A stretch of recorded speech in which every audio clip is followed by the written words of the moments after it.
please remember to leave a like, a comment, share the video about, and if you haven't already, subscribe. Thank you.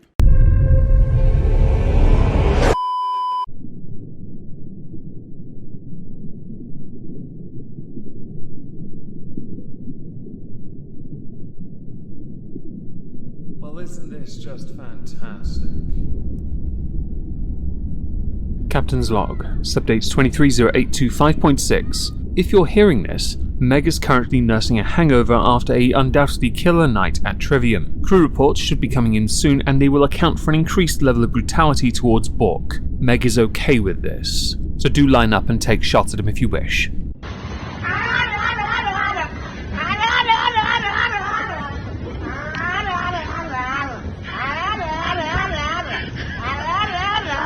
Welcome everyone to This Week at Twitter, or X.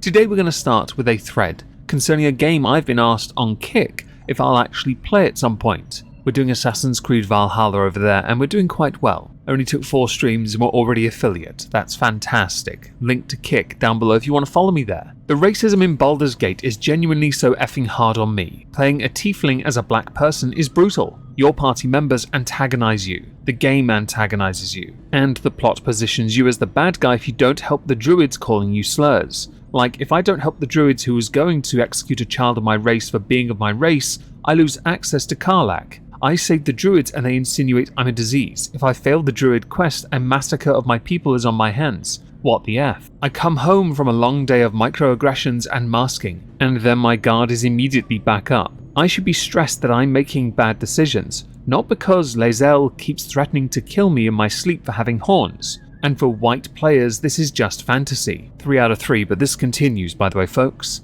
I didn't expect this much traction off of this. I like this game. It's a good game. Everyone's going to feel different. If you're white and taking a moral stance over the game that's louder than BIPOC, then consider if you're doing that to feel good about yourself, y'all be easy. Y'all really don't need to tell me more about Karlach, I promise. Even if I'm wrong, which still seems unclear, and she can't be locked out, it does affect your relationship with her and will. And the racism is the point. It's super effing unnecessary. Because of the level of traction this got, you might have noticed from the likes, and the comments. This got a lot of attention and she continued. Alright. The quote tweets are a goddamn cesspool. I never said don't play the game. I said repeatedly, I love it. It's good to deal with racism in fiction, but doing so disproportionately affects BIPOC. Do y'all think we prance around every day not experiencing a lick of discrimination? Tieflings, orcs, goblins, and drow are heavily steeped in racist, bioessentialist lore. Attaching intrinsic morality to race is not creative. I don't blame Larian for that. It's not their lore. But there are far more interesting conflicts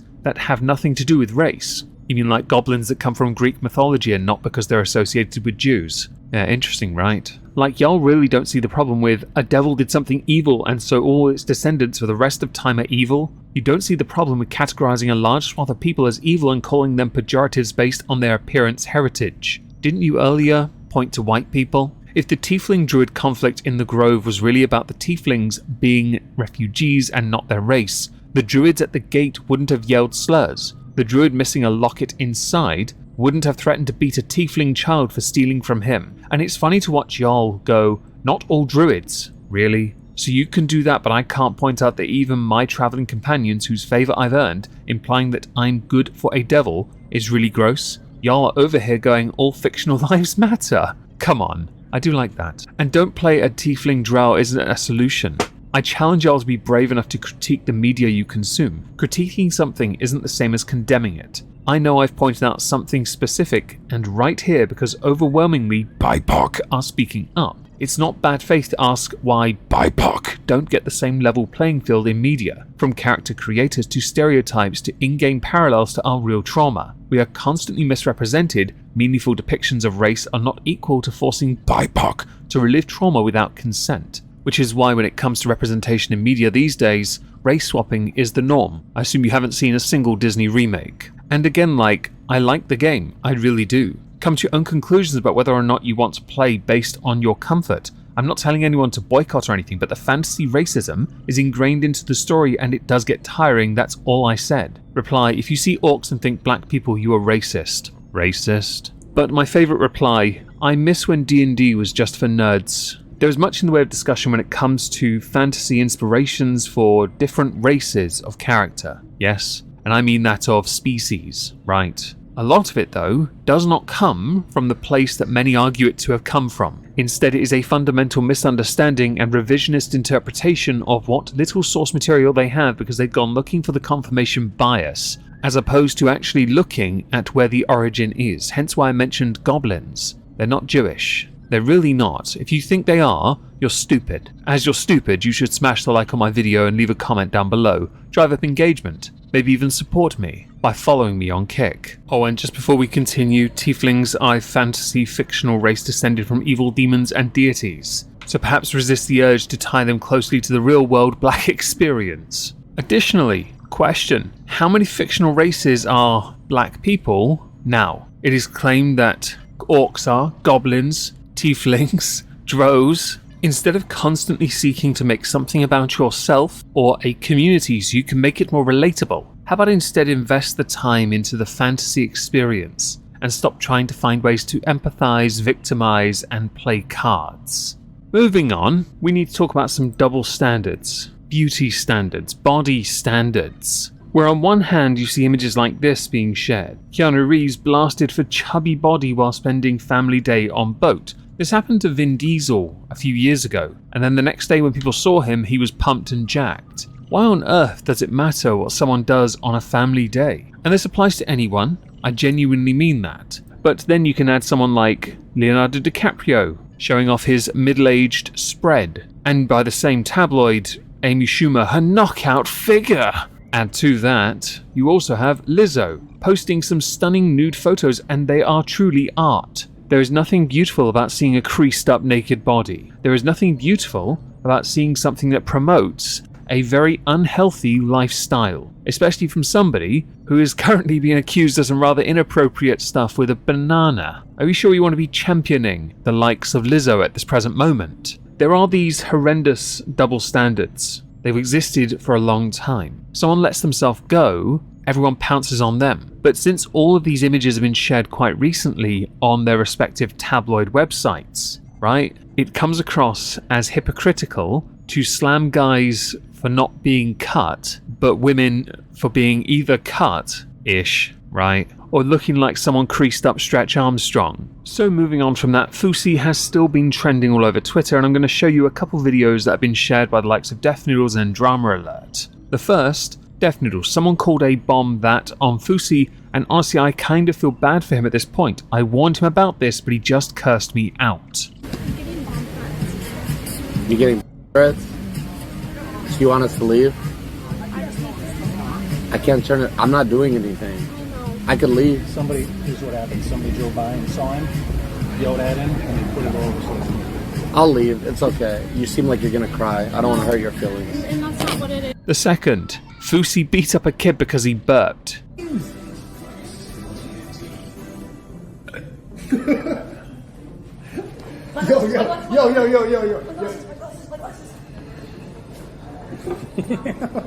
yo. Bring it up.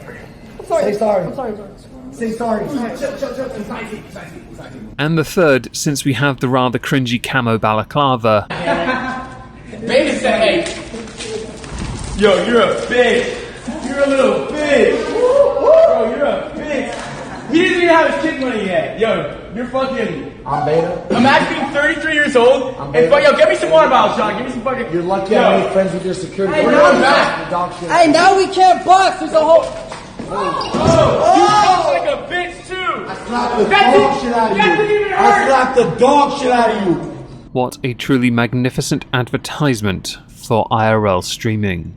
I kind of wonder if there'll ever be an intervention where he would willingly sit, listen, engage, and perhaps change. At this point, I'm inclined to believe that for him, social media is not just a drug, but also a poison to him, fueling a narcissistic personality and continuing to make bad decisions, not just because he's a lolcow, but because people want to see how far they can push, which also falls under, lolcow, but see how far they can push before he goes too far. I don't want him to go too far. I want him to get help and live a normal, happy life. But since he is reliant on relevancy online to feel like he's getting something out of life, I'm not inclined to believe he'll amount to much more than, well, beating kids up that burp in his face and raging. As we're in the ballpark of talking about streamers, Elmo the Homie. Who is this Chad and what does he do? Included is a graph, base compensation versus the measured IQ. Somebody is really low IQ but high up on earnings, which sounds like a number of streamers. I'd personally go with Hassan Piker, who thinks himself smarter than he actually is, akin to that of the pseudo-intellectuals, skeptic clones from the era of the anti-SJWs. Except I've got an academic background. Boblax retweeted, his name is Felix, and he does Twitch streams, now Kick streams, under the username XQC. After seeing how he handled criticism about the style of content he produces, yes, I'm inclined to believe that that is in fact XQC. You could also add any other streamer from Twitch that is really popular, male, female, animal, vegetable, mineral, who does the same lazy shite by watching other people's content and simply leaving the room. But you're driving up engagement for everyone else, yo. Totally, that's how it works. That being said, if I could make anywhere near the levels of money some of these streamers could make, I would do it as well. Of course I would. But I'm nowhere near entertaining enough or capable enough to make 1.4 million. If I made 1.4 million, I'd leave the internet. Because I wouldn't need any money anymore, would I? I just want enough to get by and live my life, right? I love working, but I'd have a job. Like, I have a cleaning job, I'd just carry on with that. But this part, the low IQ part, tickles me to no end. I'd like to know, though, more than anything, who's the person with the incredibly high IQ, right at the end of the IQ scale, making 0? Next, we go to Alan Roberts, who tweeted out a TikTok video with the caption, 300-pound go-go dancers with beards and ridiculous makeup get tipped less than other go-go dancers who wouldn't easily be mistaken for a circus sideshow act. Noted. I fully support pay equality, by the way, everyone. 100%. I believe in meritocracy, though, and hard work paying off. And if you hear children screaming in the background, I'm really sorry. My nieces are really happy today. I'm gonna be really honest. There's a lot of really fat-phobic people out there, even in the queer community. I was a go-go dancer at a pride party, and the amount of money that I made versus the amount of money that the thin people made was not the same. Sometimes people don't even feel comfortable like putting the money in my underwear, but people are like really awkward with like, should I touch you? Should I? And I see them fully touching other people. So those are little reminders that people still have a lot of work to do around their fat phobia. Maybe they should introduce a form of national minimum wage for go-go dancers to make sure that everyone is treated equally and compensated equally for their graft efforts. Next, sugar tits, crying emojis. Article BT. The first crewed mission to Mars should be all female, here's why. It's not about fairness, it's about using every possible advantage. Well, if we do set up a colony on Mars, I guess we could just send you some pipettes and samples. You can create your own Wamintopia. Yes, that's your advantage. Going to a planet that is desolate and making something out of it. A matriarchy, if you will. That sounds like something on this planet already, but you know what, we'll get to that another time. Moving on, Boogie. I am effing sick of being this fat. Now, I firmly believe that he has been putting in the effort, and it has been showing. He relapses every so often, but he keeps trying. Keemstar, stop eating. It's not the safest advice, but a reduction in caloric intake that is reasonable for your size may well yield a positive outcome. You're welcome. The final subject of the day comes from Starlar Solo Way. Now, if you don't know who this is, the video on the screen, many people will have undoubtedly seen. A few years later, she has now had a child. She has done music, doing music, in fact, posed in Playboy. She has a really deformed foot, which is on her Instagram. She's also on TikTok, and she got a fair amount of flack recently because of this. I just wanted to come on here and sincerely apologize to everyone who was offended by me having braids. I didn't think anyone would really care, but I've decided to cut them out because I think it's really disrespectful. Shut the f*** up! That's what y'all really wanted me to say, huh? That's how y'all want me to react to this shit. Look at him.